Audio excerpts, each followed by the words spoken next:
How to onboard a new employee checklist. Most onboarding checklists are missing this one ingredient that actually makes them work. You'll want to watch this video because even if you have an onboarding checklist, you might be doing more harm than good. I'm going to be talking today about a checklist that we have implemented with dozens of clients and we refined it, and I will tell you what it is and why it works. By the end of this video, you'll walk away with a workable checklist that has all the ingredients and components that you need without missing any vital step ever again.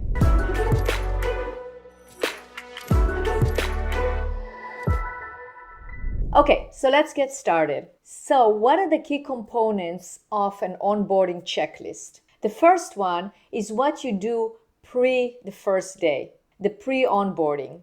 That is as important as the onboarding part itself because you are telling the new hire, you are showing the new hire how organized you are, how much you care, and how much you appreciate them that they are coming on board. So we have the pre-start checklist.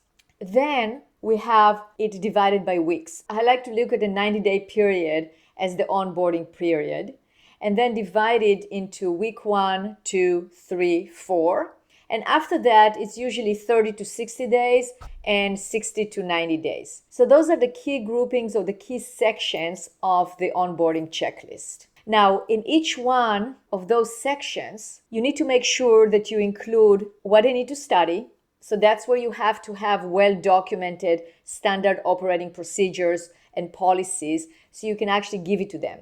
Think about your standard operating procedures as your textbook. So in each part of that onboarding checklist, you want to have a section where you tell the new hire what they have to read or review. Then you also want to have practical exercises that they need to execute. Okay, so let's say you're training your new receptionist. So the new receptionist will need to review the playbook of how to answer the phone. They should have a very well-written script that they can read on how to answer the phone, how to book an appointment, etc. So they read it. Then the next step after it will be to role play what they just read. So they're executing it. Then they need to shadow somebody. So you have a section there of who they need to shadow, for how long. Maybe the length of time is not so important as to the actual results that you want them to achieve. So they need to shadow somebody until they feel confident that they can answer the phone and execute the script and the procedure. So again, in this checklist, you have what they're going to read, execute, and shadow. And then you will have a section. In that section, you will have a part where it will go over the key competencies and the success criteria for that stage to be complete. So for instance, with that example with the receptionist, you want to make sure that your success criteria includes that they are able to answer the phone confidently. Or maybe after week 1, that they actually memorize the scripts, that they were able to drill and role play correctly. So it really depends on which part of the onboarding you are at, but each one should have a very well-defined success criteria. So then both yourself or the trainer and the new hire know that they are succeeding, or they know what they need to improve, or they know what they are aiming at. So that is the component that is missing from most onboarding checklists. So you never know if it's completed. New hire doesn't know either. That way, the expectations are very well defined, very well set, and you are both working towards achieving it. Another thing that I will recommend is to include quizzes and as tests at the end of each part of the onboarding checklist. So for instance, if you have one for week 1, 2, 3, then at the end of each week, have also a quiz to summarize what they just learned.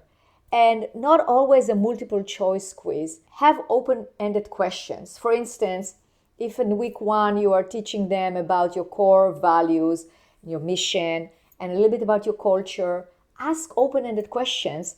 Have them write an essay about what are the core values of the company, and after being here for a week, how they can see themselves applying it in their daily interactions. So that is a very, very powerful tool because it gets the new hire engaged, thinking about what they learned, but you can also see what is it that they absorbed, so you know if you have to repeat it, go over it again, are they really getting it? So having it structured in that particular sequence and with those components will create a completely different experience for yourself and for the new hire. And that way you will increase your chances of retaining the new hire, making sure that they are productive and they know what they're doing, and give them a sense of belonging to your organization. So, if you want to execute this checklist, you do need to have well-documented processes and procedures, because those are the backbone